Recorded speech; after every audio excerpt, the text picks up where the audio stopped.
Hi, Dutch. Hi, Angela. Yes, Georgetown is on the rise. Georgetown is one of my favorite places, in fact. Great architecture, great waterfront, great people, and lots of history. So it's custom-made for someone like me.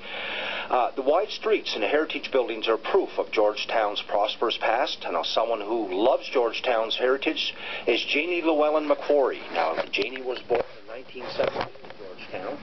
And I asked Janie to take me on a 2-minute tour of the seaport, market town, and railway terminus. We had a horse, and we had a cow, and we had hens. There were other people who had animals like that, too. There were 3 wharves. There's the ferry wharf, and the railroad wharf, and the Queen's Wharf.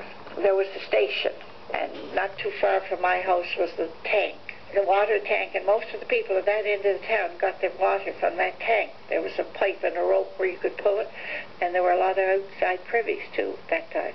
And there were a lot of plank sidewalks still in Georgetown. And now, like on Water Street, there was Captain Nelson Fairchild. He was mostly on the ferry boat between here and Lower Montague. Further up, there was Smith, another captain, on Water Street, had his home there. And went along, there was a Captain McDonald, and then you came along to the butcher shop. They were interesting old places in those days. Their floors was all covered with sawdust, the way they kept them. And there'd be a whole half the cows, or a whole cow or something hanging up, and a whole pig. And well, then there was the big store, which we used to call Hughes's store, the brick store. And then there was a boarding house next to that, McDonald's boarding house, and she boarded mostly all train men that would be staying there. And then the next to that was the shear place, and she ran a little ice cream parlor, and she also sold some home baking in that little place. And across the street from that was Frank Solomon's barber shop, and then his wife kept boarders. She also had a bakery there.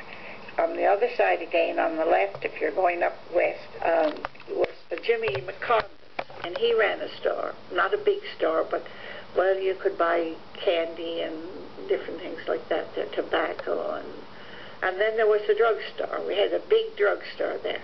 And again, on the left, between the corner, the main street where you come in on, and Water Street, was Howard McDonald's, and that was everything in it, too. You could buy anything. There was an upstairs in it where you went up and looked at dry goods and stuff like that.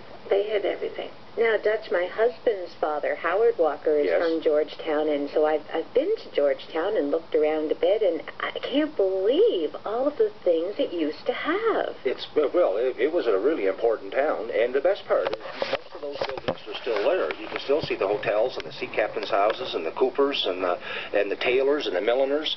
And in fact, 2 of Janie's great